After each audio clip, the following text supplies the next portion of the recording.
Hello बच्चों, class 10th English के first chapter यानी पैट्रियोटिज्म के लास्ट सेशन में हमने इसके क्वेश्चन आंसर को पूरा किया है और आज के सेशन में हम इसके एक्सरसाइज पोर्शन को पूरा करेंगे। तो चलिए स्टार्ट करते हैं।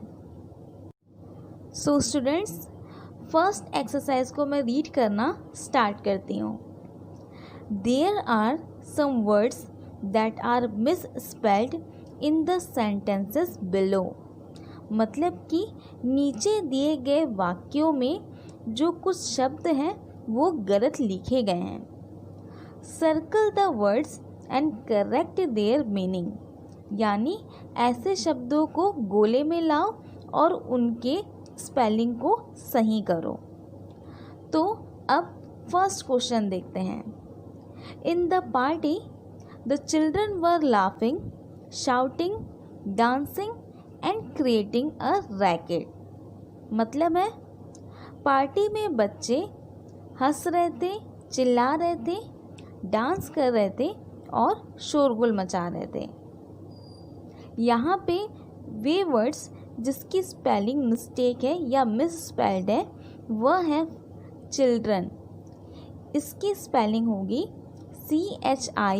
CHILDREN, चिल्ड्रन यानी बच्चे। नेक्स्ट जो वर्ड है वो है लाफिंग, जिसकी एक्चुअल स्पेलिंग है LAUGHING, मतलब हंसना। Next word shouting, shouting spelling होगी SHOUTING, शाउटिंग चिल्लाना। क्रिएटिंग, इसकी स्पेलिंग होगी CREATING, creating. The next word racket, इसकी स्पेलिंग होगी RACKET, रैकेट यानी शोरगुल। नेक्स्ट क्वेश्चन है people visit the garden on week days.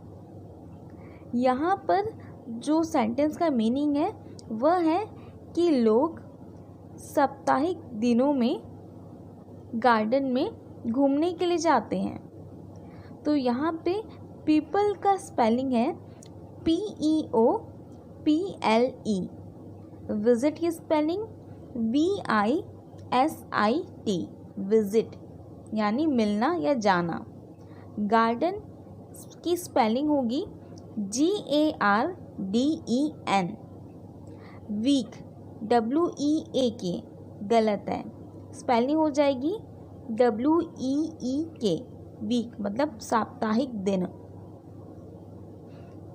Next question है the villagers decided to pay homage to आकाश।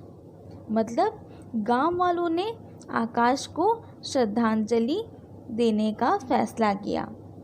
यहाँ पर विलेजर्स की स्पेलिंग गलत है, इसकी स्पेलिंग होगी VILLAGERS। नेक्स्ट वर्ड है डिसाइडेड, इसकी स्पेलिंग होगी DECIDED। नेक्स्ट है होमेज, होमेज की स्पेलिंग यहाँ पर गलत है, इसकी स्पेलिंग होगी HOMAGE, होमेज यानी श्रद्धांजलि। फोर्थ क्वेश्चन है don't pull the tail of the puppy shouted the old man. मतलब बूढ़े व्यक्ति ने चिल्लाते हुए कहा कि कुत्ते के बच्चे के पूंछ को मत खींचो। यहाँ पर जो पुल की स्पेलिंग है वह गलत है, पुल की स्पेलिंग होगी PULL। नेक्स्ट है टेल, टेल की यहाँ पे स्पेलिंग गलत है, यहाँ पे स्पेलिंग होगी TAIL, टेल। नेक्स्ट मैन, ये मैन बहुत सारे व्यक्तियों को इंडिकेट करता है MEN, इसकी एक्चुअल स्पेलिंग होगी MAN, मतलब सिर्फ एक व्यक्ति ने कहा था, ना कि बहुत सारे व्यक्तियों ने। पांचवा एक्सरसाइज है the traffic signal showed the red light. Traffic इसकी स्पेलिंग है TRAFFIC. सिग्नल की स्पेलिंग SIGNAL और शोड की स्पेलिंग SHOWED. शोड मतलब ट्रैफिक सिग्नल ने लाल बत्ती दिखाई. तो बच्चों यहाँ पर आपने देखा कि यहाँ पर 5 सेंटेंस दिए गए हैं जिसमें कि हर सेंटेंस में जो वर्ड्स है उसकी स्पेलिंग गलत लिखी गई है.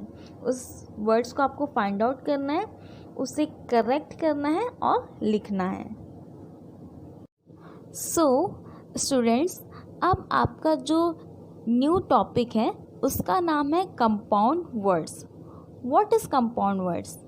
तो कंपाउंड वर्ड्स असल में वे हैं जब दो अलग अलग मीनिंग रखने वाले वर्ड्स आपस में कंबाइन करते हैं तो उससे एक नए वर्ड फॉर्म होता है. इस नए वर्ड का जो मीनिंग रहेगा वह अलग होता है, तो ऐसे ही वर्ड को कंपाउंड वर्ड कहा जाता है. जैसे कि मैं कहती हूँ sun, the second word is flower. पहला वर्ड सन है और सेकंड वर्ड फ्लावर है. सन का मतलब सूर्य, फ्लावर का मतलब फूल. जब इन दो शब्दों को एक साथ मिलाया जाता है तो यह बनता है सनफ्लावर. इसका मतलब है सूर्यमुखी. तो इस प्रकार से दो अलग शब्द आपस में मिलकर एक नए शब्द का निर्माण किए. ये सनफ्लावर वर्ड ही कंपाउंड वर्ड है. नेक्स्ट वर्ड देखते हैं break. The second word is fast. Break का मतलब होता है तोड़ना, फास्ट मतलब तेज. जब ये दो शब्द आपस में कंबाइन हुए तो इससे जो नया शब्द बना उसका नाम है ब्रेकफास्ट. ब्रेकफास्ट एक कंपाउंड वर्ड बन गया है और इसका मतलब है नाश्ता. तो इस प्रकार से बच्चों दो डिफरेंट वर्ड्स जिसकी मीनिंग अलग अलग होते हैं ये आपस में जुड़कर एक नए शब्द का निर्माण करते हैं जिसका मीनिंग काफ़ी अलग हो जाता है. ऐसे ही वर्ड को कंपाउंड वर्ड कहा जाता है. तो इस तरह से आपको अब नेक्स्ट एक्सरसाइज में कुछ ऐसी ही चीज़ें करनी है. आपको फर्स्ट या सेकंड वर्ड दिया जाएगा, आपको जस्ट फर्स्ट या सेकंड वर्ड को क्रिएट करना है और वो मीनिंगफुल भी रहना चाहिए. तो चलिए इसे स्टार्ट करते हैं. तो चलिए बच्चों अब कंपाउंड वर्ड से रिलेटेड एक्सरसाइज को फिलअप करना स्टार्ट करते हैं. फर्स्ट है आइडेंटिटी, उसके जस्ट बाद में कार्ड, आइडेंटिटी कार्ड यानी पहचान पत्र.